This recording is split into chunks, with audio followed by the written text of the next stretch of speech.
આવ્યા પછી આ ભાજપની સરકાર તમામ ક્ષેત્રે નિષ્ફળ ગઈ છે। સ્થાનિક સ્વરાજની ચૂંટણીમાં ટકવા માટે પોલીસને દુરુપયોગ કરી રહી છે।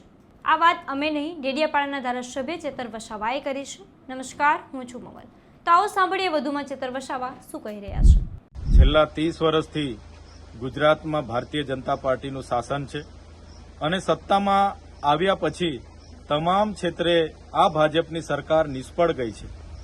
ત્યારે હાલમાં જે સ્થાનિક સ્વરાજની ચૂંટણી આવી રહી છે એમાં પોતાની સત્તા ટકાવી રાખવા માટે આ સત્તાના નશામાં ચૂર બનેલા ભાજપના મુખ્યમંત્રી અને નાયબ મુખ્યમંત્રી આજે વહીવટી તંત્ર અને એમાં ખાસ કરીને પોલીસનો જે દુરુપયોગ કરી રહ્યા છે, ત્યારે ગુજરાતની જનતાએ એ જાણવું પડશે અને જાગવું પડશે। છેલ્લા 1 મહિનાની હું વાત કરું, છેલ્લા 1 મહિનામાં આમ આદમી પાર્ટીના નેતાઓ, કાર્યકરો અને અમારા જેટલા ઉમેદવારો છે એમના પર 100થી પણ વધારે એફઆઈઆરો કરવામાં આવી છે।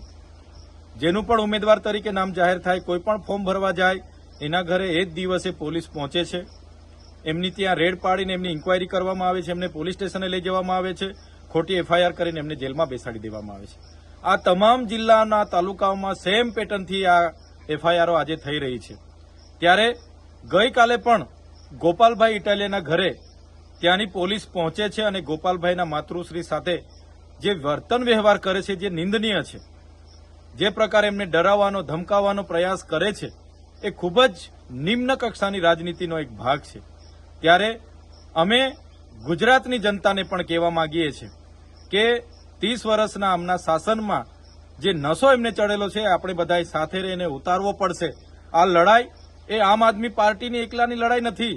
આ લડાઈ ગોપાલભાઈ ઇટાલિયા કે ચૈતરભાઈ વસાવા કે ઈસુદાનભાઈ ગઢવીની નથી।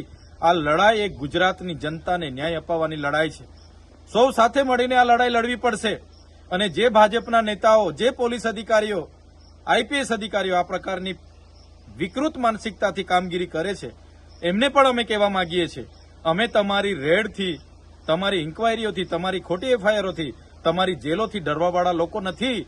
અમે ગુજરાતની જનતાનો અવાજ બનવાવાળા લોકો છે। ગુજરાતમાં લોકશાહી બચે, બંધારણ બચે એ લડત લડવાવાળા લોકો છે અને અમે લડીશું। અમે ગુજરાતની જનતાને પણ અપીલ કરીએ છીએ, આ જનતાની લડાઈ છે અને આ લડાઈમાં આપણે સૌ સાથે મળીને આ ભાજપની તાનાશાહી સરકારને આપણે જવાબ આપવો પડશે। ચેતર વસાવાની વાતે તમે કેટલા સહેમત છો? કોમેન્ટ કરીને અમને જરૂરથી જણાવજો। અત્યાર માટે બસ આટલું જ। ધન્યવાદ।